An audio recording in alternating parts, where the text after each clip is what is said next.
किसी भी electronic device जैसे कि आपका मोबाइल, कंप्यूटर हो या फिर स्मार्टफ़ोन हो, स्मार्ट वॉच हो, इसमें डिस्प्ले का प्रयोग किया जाता है और इसका एक इम्पॉर्टेंट हिस्सा डिस्प्ले होता है। इस वीडियो में आपको डिस्प्ले की पूरी जानकारी मिलेगी, अर्थात उसका ए टू जेड, वो भी अपनी भाषा हिंदी में। तो हेलो फैमिली, क्या हाल है? स्वागत है आपका सुरेंद्र राजपूत ऑफिशियल में। मैं हूं सुरेंद्र राजपूत और इस वीडियो में मिलेगी आपको डिस्प्ले की पूरी जानकारी, अर्थात उसका ए टू जेड, क्योंकि इस वीडियो में हम डिस्प्ले के बारे में वो सभी चीज़ें बताएंगे जो अभी तक मार्केट में उपलब्ध हैं और इस प्रकार आपको डिस्प्ले की कंप्लीट जानकारी मिल जाएगी। ये एकमात्र ऐसा वीडियो है जिसमें डिस्प्ले की कंप्लीट जानकारी है। यूट्यूब पर दूसरा ऐसा कोई वीडियो अभी तक नहीं बना है। तो बिना टाइम वेस्ट के वीडियो को शुरू करते हैं। किसी भी डिवाइस में डिस्प्ले सबसे इम्पोर्टेंट हिस्से में से एक होता है और इसकी साइज़ को जानना सबसे ज़्यादा ज़रूरी है, क्योंकि हर व्यक्ति के लिए अलग अलग साइज़ मायने रखती है और अपने कार्य के हिसाब से डिस्प्ले को बनाया जाता है। इसलिए डिस्प्ले एक इम्पोर्टेंट हिस्सा है और इसकी साइज़ इंच या फिर सेंटीमीटर में होती है। इस प्रकार आप डिस्प्ले की साइज़ को समझ सकते हैं। अब बात कर देते हैं डिस्प्ले के रेजोल्यूशन की, जो कि एचडी से लगाकर यूएचडी तक होता है।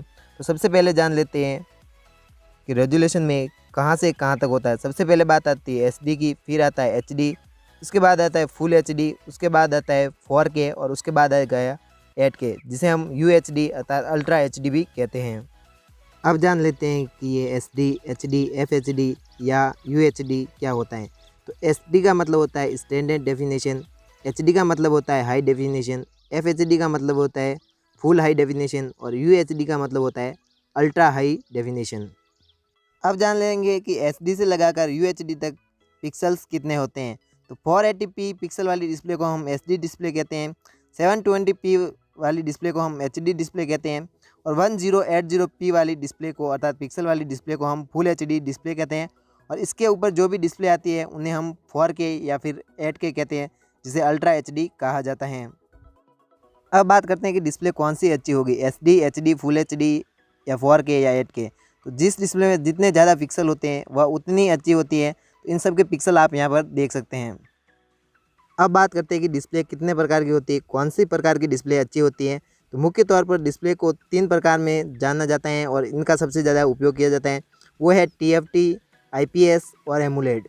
इसके अलावा अलग अलग कंपनियाँ इन्हें अलग अलग नाम से बेचती हैं और अलग अलग नाम दिया जाता है। तो उनके बारे में भी हम कुछ बात कर लेते हैं। मुख्य तौर पर ये 3 ही प्रकार की डिस्प्ले होती है, लेकिन अलग अलग कंपनियों द्वारा इसे अलग अलग नाम भी दिया जाता है, जिसमें है super retina XDR, dynamic AMOLED, LCD, LED। इसके अलावा OLED और एक नई टर्म आई है जिसे हम मिनी LED कहते हैं। तो इस प्रकार डिस्प्ले को अलग अलग नाम दिया जा रहा है, लेकिन मुख्य तौर पर डिस्प्ले 3 प्रकार की होती हैं। 3 प्रकार की डिस्प्ले टेक्नोलॉजी का उपयोग सबसे ज़्यादा किया जाता है। उनमें सबसे पहले है एमुलेट, IPS LCD और TFT डिस्प्ले। इनका सबसे ज़्यादा उपयोग किया जाता है। एमुलेट का पूरा नाम हो जाएगा active matrix organic light emitting diode. तो ये इस एमुलेट डिस्प्ले का पूरा नाम है। इसके बाद आता है IPS LCD, जिसे हम इन panel switching liquid crystal display कहते हैं। इसके बाद आएगा TFT, जिसका नाम हो जाएगा थिन फिल्म ट्रांजिस्टर। अब जान लेते हैं कि स्क्रीन रिफ्रेश रेट क्या होता है, इसका प्रयोग क्यों किया जाता है। और पहले सभी डिस्प्ले में 60 हर्ट्ज रिफ्रेश रेट का प्रयोग किया जाता था, लेकिन अभी नई डिस्प्ले में 90 हर्ट्ज, 120 हर्ट्ज, 140 हर्ट्ज और 240 हर्ट्ज तक की डिस्प्ले का प्रयोग किया जाता है। यह क्यों ज़रूरी है, इसके लिए आपको हम एक एनिमेशन दिखा रहे हैं। इस एनिमेशन में एक जो वर्ड है 50 FPS, ये 50 हर्ट्ज में चल रहा है, दूसरा 30 हर्ट्ज में और तीसरा 60 हर्ट्ज में। तो आप समझ सकते हैं कि ये कितना इंपॉर्टेंट है। तो आप ध्यान से देखिए और समझिए कि आपको ये कैसा दिख रहा है, जिससे कि ये हर्ट्ज ज़्यादा होगा। तो सबसे पहले जान लेते हैं स्क्रीन रिफ्रेश रेट क्या है। जैसे कि 60 हर्ट्ज का मतलब क्या है, 90 हर्ट्ज का मतलब क्या होता है और 120 या 144 हर्ट्ज का मतलब क्या होता है। रिफ्रेश रेट का सीधा सा मतलब होता है कि आपकी स्क्रीन 1 सेकंड में कितने इमेज दिखा सकती है। आपकी स्क्रीन जितने ज़्यादा इमेज दिखाएगी वह एनिमेशन उतना ही अच्छा लगेगा और आपकी डिस्प्ले में आप जो भी चीज़ देखेंगे वो आपको उतनी ज़्यादा अच्छी लगेगी। तो स्क्रीन रिफ्रेश रेट का यही मतलब होता है। अब जान लेते हैं कि स्क्रीन रेशियो क्या होता है। सबसे पहले बात आती है कि स्क्रीन रेशियो के लिए आप एक इमेज देख सकते हैं। इसमें 4:3 लिखा है, ये 4:3 रेशियो का होगा, जो कि ब्लू कलर का है। ग्रीन में 16:9 है, जो कि 16:9 रेशियो को बता रहा है। और एक है 13:6 रेशियो, ये भी स्क्रीन के रेशियो को बता रहा है। तो इस प्रकार स्क्रीन का रेशियो कितना होगा, स्क्रीन कितनी लंबाई में होगी, कितनी चौड़ाई में होगी, ये उसके स्क्रीन रेशियो पर निर्भर करता है। अब बात करते हैं कि डिस्प्ले में जो टच स्क्रीन का प्रयोग किया जाता है उसमें टच स्क्रीन ग्लास मटेरियल कैसा हो सकता है या क्या होता है, कौन सा अच्छा होता है या कौन सा बुरा होता है। तो सबसे अच्छा जो अभी तक का ग्लास का प्रोटेक्शन है स्किन के लिए वो है गोरिल्ला ग्लास विक्टस, और उससे कम वाला है गोरिल्ला ग्लास 6, उसके बाद आता है गोरिल्ला ग्लास 5 और सबसे अंत में आ जाएगा गोरिल्ला ग्लास 3। आपके मोबाइल का टच स्क्रीन ग्लास जितना ही अच्छा होगा वो उतनी ज़्यादा मजबूत होगी गिरने से बचने में। अब जान लेते हैं टच सैम्पलिंग रेट के बारे में, क्योंकि ये सबसे ज़्यादा ज़रूरी होने वाला है, क्योंकि अभी टच सैम्पलिंग रेट का बहुत ही ज़्यादा प्रयोग होगा जिसकी वजह है गेमिंग। तो टच सैम्पलिंग रेट भी 60 हर्ट्ज, 90 हर्ट्ज या 120 हर्ट्ज, 240 हर्ट्ज या 480 हर्ट्ज में हो सकता है। तो टच सैम्पलिंग रेट बहुत ही ज़्यादा ज़रूरी है आपके फ़ोन के लिए। अब जानते हैं आसान भाषा में कि टच सैम्पलिंग रेट क्या है।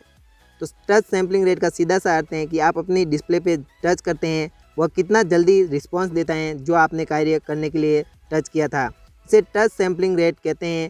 ये जितना ज़्यादा होगा डिस्प्ले उतना ही अच्छा काम करेगी। इसके लिए एक आप एनिमेशन देख सकते हैं, इसमें इस डिस्प्ले में 180 हर्ट्ज का टच सैम्पलिंग रेट है। अब जान लेते हैं कि डिस्प्ले की एक और इम्पोर्टेंट चीज़ वो है ब्राइटनेस। आपके डिस्प्ले की मैक्सिमम ब्राइटनेस कितनी है ये डिस्प्ले पर निर्भर करता है कि आपके डिस्प्ले में कितनी मैक्सिमम ब्राइटनेस जा सकती है। आपके डिस्प्ले की जितनी ज़्यादा मैक्सिमम ब्राइटनेस होगी वो डिस्प्ले उतना ही ब्राइट दिखेगा, और अगर आप डायरेक्ट सनलाइट में जाते हैं तो वो डिस्प्ले उतना ही ज़्यादा अच्छा दिखेगा। इसके लिए आप एक उदाहरण के लिए फ़ोटो देख सकते हैं, इसमें अलग अलग निट्स की ब्राइटनेस हैं। अब बात करते हैं डिस्प्ले कलर की। तो जिस डिस्प्ले में जितने ज़्यादा कलर होंगे वह डिस्प्ले उतना ही ज़्यादा अच्छा दिखेगा। तो अलग अलग फ़ोन में डिस्प्ले में कलर अलग अलग होते हैं, ये मिलियन में हो सकते हैं, 1 मिलियन से लगाकर 16 मिलियन या बिलियन में भी हो सकते हैं। जिस डिस्प्ले में जितने ज़्यादा कलर होते हैं उसमें इमेज उतनी अच्छी दिखती है और वो डिस्प्ले उतना ही अच्छा होता है। अब जान लेते हैं स्क्रीन टू बॉडी रेशियो, ये क्यों ज़रूरी है। तो आप सबसे पहले देख सकते हैं कि हम आपको एक इमेज दिखा रहे हैं। इस इमेज में आपको अलग अलग मोबाइल दिख रहे हैं 3। इसमें पहला मोबाइल है उसमें 91% स्क्रीन टू बॉडी रेशियो है, दूसरे वाले में 91.3% और तीसरे वाले में 93.8%। इसका मतलब ये है कि आपके सामने जो भी स्क्रीन होगी उसमें स्क्रीन कितनी है और बाकी जगह जो बेजल हैं वो कितने हैं, ये निर्भर करता है उसके स्क्रीन टू बॉडी रेशियो पर। डिस्प्ले व्यूइंग एंगल क्या होता है इसके बारे में जानना आपके लिए ज़रूरी है, क्योंकि ये बहुत ही ज़्यादा इंपॉर्टेंट है। और ये इंपॉर्टेंट क्यों है अब ये जान लेते हैं। जैसे कि मानो एक LED डिस्प्ले है, उसका व्यूइंग एंगल 140 डिग्री है। इसका मतलब है कि आप इतनी जगह में कोई भी व्यक्ति जो बैठा होगा उस डिस्प्ले में आसानी से देख सकता है और समझ सकता है कि वह कैसा दिखेगा। दूसरा उदाहरण आप देख सकते हैं, इनमें अलग अलग एंगल से डिस्प्ले को दिखाया गया है, जिसमें कि एक डिस्प्ले में TFT डिस्प्ले है जिसमें व्यूइंग एंगल ख़राब हो गए हैं, तो आप ये देख सकते हैं। अब बात कर देते हैं डिस्प्ले व्यू की कि आपका डिस्प्ले कैसा दिखता है। इसे अलग अलग नाम से जाना जाता है, जैसे कि बेजल, नॉच, पंच होल और एक होता है बेजल लेस डिस्प्ले। तो सबसे पहले आपको उदाहरण दिया जा रहा है बेजल डिस्प्ले का, अर्थात बेजल वाला डिस्प्ले जिसमें दोनों और बेजल बने हुए हैं, तो आप देख सकते हैं। और उसके बाद आता है नॉच वाला डिस्प्ले, जिसमें ऊपर एक बड़ी नॉच बनी होती है, तो इसको नॉच वाला डिस्प्ले कहा जाता है। और तीसरा है पंच होल डिस्प्ले, जो कि बहुत ही ज़्यादा पॉपुलर डिस्प्ले बनता जा रहा है अभी, जिसके अंदर एक पंच होल होता है और वहीं पर कैमरा लगा होता है। अब है चौथा डिस्प्ले जिसे हम कहेंगे बेजल लेस डिस्प्ले, जिसमें डिस्प्ले में कोई भी बेजल नहीं है और ये बेजल लेस डिस्प्ले है कम्प्लीटली। अब जान लेते हैं डिस्प्ले PPI की, अर्थात पिक्सल डेंसिटी। PPI का पूरा नाम हो जाए पिक्सल पर इंच। तो आप देख सकते हैं इस इमेज में कि एक में 10 PPI है और दूसरे में 20 PPI हैं। डिस्प्ले PPI अर्थात पिक्सल पर इंच को समझने के लिए आपको दो फोटो दिखाई दे रहे हैं, जिसमें एक में 10 पिक्सल इंटू 10 पिक्सल है और दूसरे इमेज में 20 पिक्सल इंटू 20 है। तो दोनों ही इमेज में कितना अंतर है आप देख सकते हैं। तो पिक्सल इतने ज़्यादा इम्पोर्टेंट हैं। अब बात करते हैं टच पॉइंट की कि आपके डिस्प्ले में कितने टच पॉइंट सपोर्ट करते हैं। मैक्सिमम 10 करते हैं, 5 करते हैं, या कितने टच पॉइंट सपोर्ट करते हैं, या फिर सिंगल है या फिर मल्टीपल है। तो आप ये डिस्प्ले में देख सकते हैं, इस डिस्प्ले में मैक्सिमम 10 टच पॉइंट है। इसका मतलब आप 10 अलग अलग जगह से टच करके इस डिस्प्ले का प्रयोग कर सकते हैं। इसके अलावा अगर आप कोई मल्टीप्लेयर गेम खेल रहे हैं जिसमें 5 या 4 लोग गेम खेलते हैं, तो इस कंडीशन में अगर आपके डिस्प्ले में एक टच पॉइंट सपोर्ट करता है तो आप ऐसा गेम नहीं खेल पाएंगे। अगर 2 करता है तो 2 ही प्लेयर डिस्प्ले को अच्छी तरह से उपयोग कर सकते हैं, बाकी के 2 प्लेयर सही से गेम नहीं खेल सकते हैं। इसके अलावा बहुत सारे मोबाइल में अभी जो ऑप्शन दिया जाता है वो है स्क्रीनशॉट का, 3 फिंगर स्क्रीनशॉट। अगर आपके डिस्प्ले में मल्टी टच सपोर्ट करता है अर्थात 10 टच सपोर्ट करता है या 3 टच सपोर्ट करता है तो आप 3 फिंगरप्रिंट स्क्रीनशॉट ले सकते हैं। अब जान लेते हैं स्क्रीन कॉन्ट्रास्ट रेशियो की। अगर ये आपके मोबाइल में ज़्यादा है तो इसका क्या फ़ायदा है और कम है तो इसका क्या नुकसान है। तो इसके लिए देख सकते हैं इस डिस्प्ले में जो इमेज है लो कॉन्ट्रास्ट रेशियो वाली डिस्प्ले में ऐसा दिखेगा और हाई वाली में ऐसा दिखेगा। दूसरा एग्जांपल आप देख सकते हैं इस इमेज में एक में बहुत ही ज़्यादा हाई कॉन्ट्रास्ट रेशियो है और दूसरे में कम है, इसकी क्वालिटी आप अलग अलग दिखेगी। तो इससे आप देख सकते हैं इस इमेज में आप समझ सकते हैं लो टू हाई कॉन्ट्रास्ट रेशियो के बारे में, जिससे कि डिटेल में और बाकी इमेज में ओवरऑल कितना अच्छा दिखाई देता है। अब ये इमेज है जिसमें स्क्रीन का कॉन्ट्रास्ट रेशियो है और उससे हाई में जा रहा है तो हाई वाला इमेज कितना ज़्यादा अच्छा दिखाई दे रहा है। अब बात करते हैं कलर सेचुरेशन की। अगर किसी डिस्प्ले में अच्छा कलर सेचुरेशन है तो इसका क्या फ़ायदा हो सकता है। आप देख सकते हैं कि 25% कलर सेचुरेशन, 50% एंड 100%। जितना ज़्यादा कलर सेचुरेशन होगा कोई भी कलर आपको उतना ही ज़्यादा अच्छा दिखाई देगा। अब जान लेते हैं डिस्प्ले कोटिंग के बारे में। तो सबसे पहले ओलियोफोबिक, उसके बाद बात करेंगे आपकी एंटी रिफ्लेक्टिव, इसके बाद करेंगे मैट और अंत में ग्लॉसी। तो सबसे पहले आप एक इमेज देख सकते हैं, इसमें एंटी रिफ्लेक्टिव कोटिंग नहीं है जिसकी वजह से डिस्प्ले में जो भी कंटेंट है वो सही नहीं दिखाई दे रहा और डिस्प्ले में परछाई दिखाई दे रही है। उसके बाद आती है स्क्रीन में मैट। मैट का प्रयोग इसलिए किया जाता है जिससे कि उंगलियों के निशान को बचाया जा सके और जो भी निशान स्क्रीन पर पड़ते हैं उनको कम किया जा सके और वो कम दिखाई देते हैं, इसलिए इसे ग्लॉसी से अच्छा माना जाता है। अब बात कर लेते हैं वाइड वाइन सर्टिफिकेट के बारे में।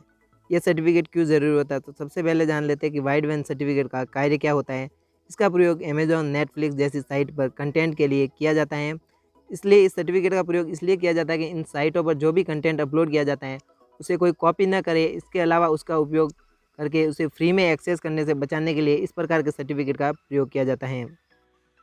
अब जान लेते हैं कि वाइड वन L1, L2 या L3 क्या है। तो सबसे पहले बात कर लेते हैं वाइड वन L1 की।